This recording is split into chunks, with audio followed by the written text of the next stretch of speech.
ବୋଉ ଗାଧେଇ ପଳେଇଲା ଆଉ ଆସିଲେ ମୁଁ ଲଗେଇଦେବି ଆଉ କଥା ହଁ ନାଇଁ ବା ଯାଇ ଶାଳପଡ଼ାରୁ ନେଇକି ଆଇଲି। ସେଇ ଏଠି ତ ମାଛ ଦେଶୀ ମାଛ ପୋଖରୀରେ ଧରା ହେଉଥିଲା ମୁଁ ଗଲାବେଳକୁ ସଇଲାଣି। ତାପରେ ରିଆକୁ ଗଲି ରିଆରେ ମିଳିଲାନି ଯାଇ ଶାଳପଡ଼ା ନେଇ ଆସିଲି ଲେଟ୍ ହେଲା ବା। ପୁଅ ଯାଇଥିଲେ ମାଛ ସରି ଯାଇଥିଲା ସବୁ କାଶି କାଶି ଉକାଳି ପକେଇଛି ପେଟ ଗରମ ହେଇଯାଇଛି ମୋ ଲୁଗା ଫୁଗା ରାତିରେ ଉକାଳି ପକେଇଛି ତା ମା ଅଦା ଆଉ ତୁଳସୀ ପତ୍ର ଆଣିକି ହଁ ସେଇଆ ଥଣ୍ଡା ରହିଛି ଇଏ ରହିଛି କଣ କରିବି ମୋ ସ୍ତ୍ରୀ ତ ମତେ ଛାଡୁନି ଆଉ ଯିବି ହଁ ନାଇଁ ଯୋଉ ଦେଇ କାଲି କହୁଥିଲା ହଁ କହିଲା ପୁଅଟା ଯାଉନି କୁଆଡେ ସେ ଯିବେ ନା ମୁଁ ତାକୁ ବାନ୍ଧିକି ଧରିଥିଲି ଦିନା ନା ଝିଅ ବା ତୋ ପୁଅ କାହିଁ ଯାଉଛି ନ ଯାଉ ତୋ ପୁଅ କହିଲା ମୁଁ ମାସେ ଖଣ୍ଡେ ଗଲେ ବାହାରକୁ ପଳେଇବି ଯୁଆଡେ ଯାଉଛି ଜମା ରହୁନି ପଳେଇ ଯାଉଛି ଘରେ ବୁଲୁଛି ତୋ ପୁଅ କହୁଛି ତୋ ପୁଅ କହୁଛି ମାସେ ଖଣ୍ଡେ ରହିଥାନ୍ତା ପଚାର ବୁଝିକି କହିବି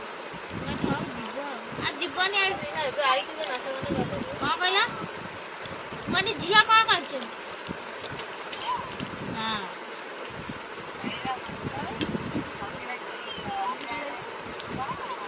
ହଁ ସେଇ ଏଇନା ଭୂମି ହରିଆ କଣ ଯାଇଥିଲେ ପରୀକ୍ଷା ଦେଇକି ଆସିଲେ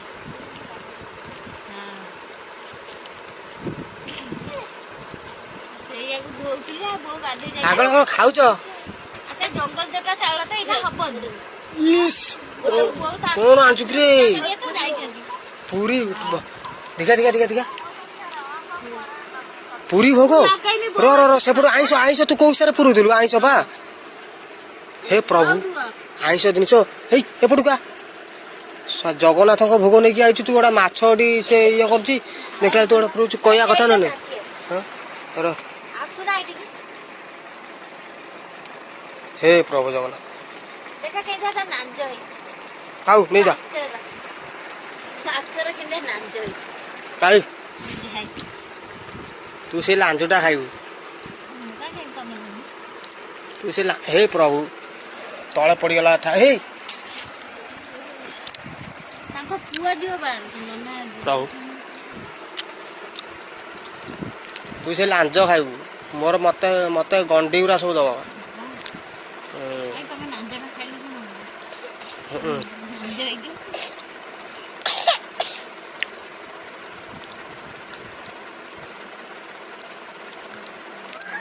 ପାଗଳ